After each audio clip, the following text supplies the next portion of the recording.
And I prepared, I can tell that which university on which day I communicated, and I had a detailed report with the vice chancellors, and I have a very detailed report submitted to the government. So many posts are vacant, non-teaching, teaching, so it should be filled. And this was done from 29th May 2020 to 29th June 2020. And I have mentioned the dates in which I interacted with all the universities, and the main agenda in this is to fill the posts. So, I am a person who constantly, consistently demanding the government to fill the posts. So, I cannot accept that now they are projecting that I am halting the process and I am blocking the process. One. And my doubt, why a new board, recruitment board should be formed? Already a procedure is carried out, and the vice chancellors, and another thing I want to pinpoint, after I came, consistently I was demanding the government to appoint vice chancellors. Now they are demanding the recruitment, but for quite some time, 8 years, most of the vice chancellor posts were vacant, and when I acquired the office, 13 universities vice chancellors were vacant.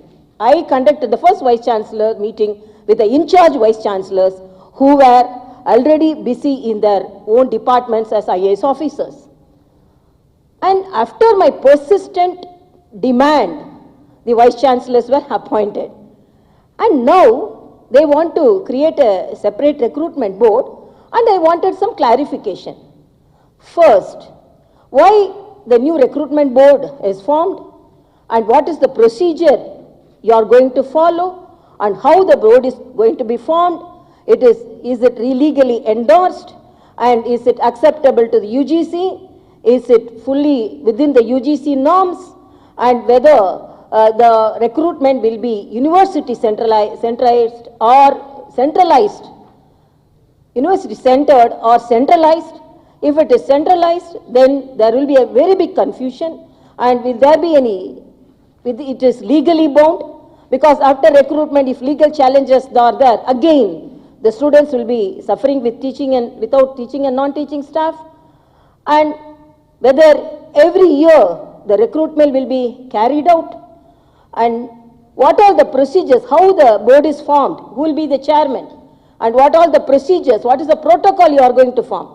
You are telling to quicken the process of recruitment, we are forming a board, but this will take a long time to form a board, and the procedure what you are going to follow, I want a transparent recruitment.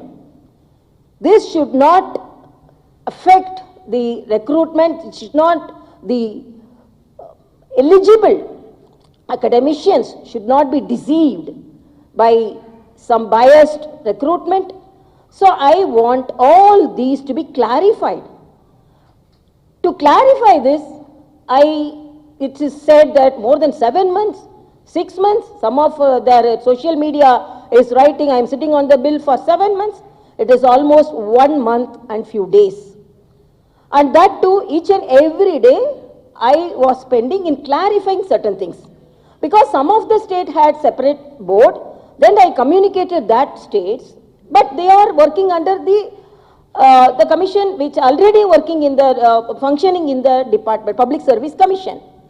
But why this board is formed? So with all these things, because I want justification and I want justice to be done to the people of Telangana. It is only people-oriented clarification. For that then I wrote a letter, I wanted to be clarified.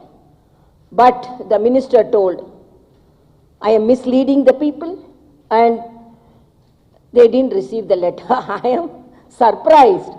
If a letter from the chief minister to reach the minister, so much of delay, then how if the voice from the Raj Bhavan itself to reach a minister is so much delayed, and the minister is unaware, and how the voices of the people will be reaching the Pragati Bhavan. And they, before meeting the press, before publicizing in the public domain, She should have verified whether Raj Bhavan had written a letter. Without writing, without verifying, they want to degrade the pride of this office. So I wanted to convey this to the press and the people of Telangana. Whatever may be my intention, it is only people oriented. I am not an egoistic person.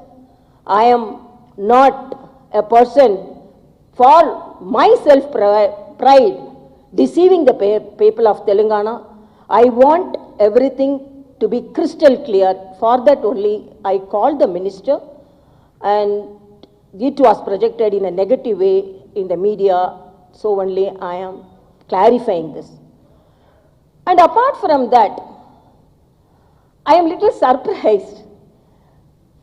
Almost I can give you all my tour plans, where we have clearly written to the government about our tour, and nowhere the collector came, the SP came. And now they are talking about protocols. This government, the CM won't crack the protocol. Then my question is, what is the action taken on these SPs and the collectors who didn't follow the protocol to receive the governor? If you are a person strictly following the protocol, what is the clarification you are giving to me? So you can act according to your wish, and you can blame anybody. And again I am telling, and another thing, they wanted to degrade this office by saying that